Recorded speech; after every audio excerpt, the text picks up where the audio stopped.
Eh bien bonjour à tous, on se retrouve aujourd'hui pour une vidéo présentation d'un produit que je viens de recevoir à l'instant. Je vais en parler un petit peu d'ailleurs de la livraison et tout ça. Enfin la livraison s'est bien passée, mais bon, alors je l'ai commandé sur Zavi, c'est un steelbook, et on va l'ouvrir, et je vais expliquer après. Malheureusement je l'ai déjà vu, parce qu'en fait je l'ai reçu, moi ça va, hein, je l'ai reçu, là on est le 10 novembre, bon c'est quand même un peu plus tard qu'annoncé, je crois que c'était plutôt le 4, un truc comme ça, 4-5. C'est le steelbook du Pôle Express. Voilà, du Pôle Express, qui est un film que j'adore, version 4K en plus. En fait, le truc, c'est que ce steelbook, je l'ai trouvé à la Fnac il y a déjà plus de 10 jours. Il y a peut-être, voilà, on devait être fin octobre, il y a au moins, il y a pas loin de 2 semaines, je l'ai trouvé à la Fnac, moins cher en plus, enfin moins cher, je l'ai payé 35 euros, je crois, mais il y a enfin 30 euros et 5 euros de livraison, un truc comme ça. Donc je l'ai eu pour 35 euros, je l'aurais eu ma Fnac 12 jours plus tôt à 30 euros si j'avais attendu. Là, ça vient de chez Zavi, donc c'est la première fois que j'achète chez Zavi. Je suis pas déçu, hein, je suis arrivé, le steelbook a l'air de qualité, enfin au niveau, en tout cas, rayure et tout, ça n'a pas l'air d'être embêtant ou quoi. Mais c'est juste pour me dire, des fois, voilà, faut mieux attendre un petit peu que toujours précommander, surtout sur. Mais même Fnac, hein, souvent les précommandes à Fnac, on peut les avoir même après.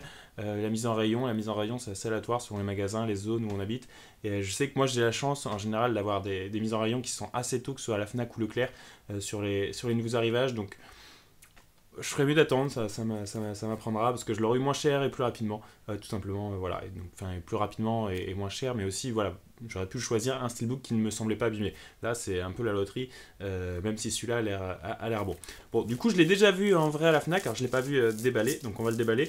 Il est quand même joli, alors c'est un film que j'apprécie énormément, de Robert Zemeckis, un de mes réalisateurs préférés. Alors on a quelques effets de brillance, notamment sur le train, en fait, sur toutes les parties les plus lumineuses, sur toutes les hautes lumières, donc que ce soit à l'intérieur des wagons avec les lumières ici, aussi également sur la fumée à l'avant, et puis la neige aussi sur le dessus du train, donc c'est sympa. C'est dommage de peut-être pas en avoir soit sur le titre, ou soit sur le Rennes en haut, là ça aurait été assez joli. Pas d'embroussage non plus, un type 4, ça aurait été magnifique, comme toujours, mais voilà. Alors première fois que j'achète chez Zavi, je sais pas si c'est toujours le cas, il y a un petit autocollant ici, je sais même pas ce qu'il signifie, avec la lettre U, je vais essayer de l'enlever délicatement. Ok, c'est bon. Toujours peur ces étapes. Mais du coup, voilà le steelbook, je vais enlever la jaquette. Je pense qu'il y a une continuité, ce serait assez joli. Ouais, il y a une continuité avant-arrière. Bon, avant de parler de continuité, voici donc déjà la face avant complètement dépourvue de stickers en haut, donc c'est assez joli. La tranche aussi avec le titre The Polar Express qui est sympa. Et ensuite, on a le dos qui est aussi très joli, qui reprend l'avant. Donc franchement, un steelbook que je trouve très beau, sans personnage, sans visuel de personnages du film, ce qui est plutôt bon parce qu'on sait que c'est un film qui a pas mal vieilli, je trouve pas, mais un film qui fait partie de ce qu'on appelle la Uncanny Valley, avec le fait que plus un personnage est réel, mieux c'est en 3D, mais à partir d'un moment, on se heurte à un problème de si c'est trop ressemblant, mais qui manque des petits détails très importants, bah du coup on tombe dans la vallée de l'étrange, hein, en français, et du coup c'était le cas de ce film avec les personnages qui ont un mal vieilli en 3D un petit peu quand même, mais je trouve le film quand même magnifique.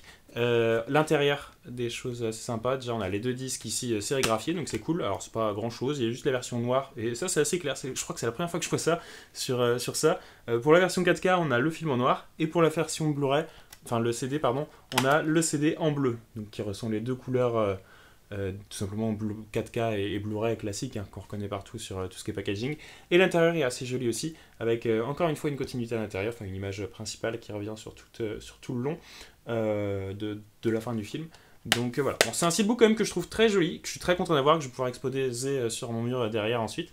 Donc un steelbook que je trouve joli, que je recommande d'acheter franchement si vous avez aimé le film, surtout avec cette version 4K qui peut être très sympa. J'ai vu quelques tests de HD numérique notamment qui montrent justement que le 4K a son importance, bah, surtout grâce à l'étalonnage HDR plus que justement les CG qui ont plutôt pas mal vieilli pour moi, mais bon, qui sont quand même datés. Donc voilà. Manque de quelques finitions encore, mais heureusement qu'il y a un petit peu de brillance ici, c'est assez sympa.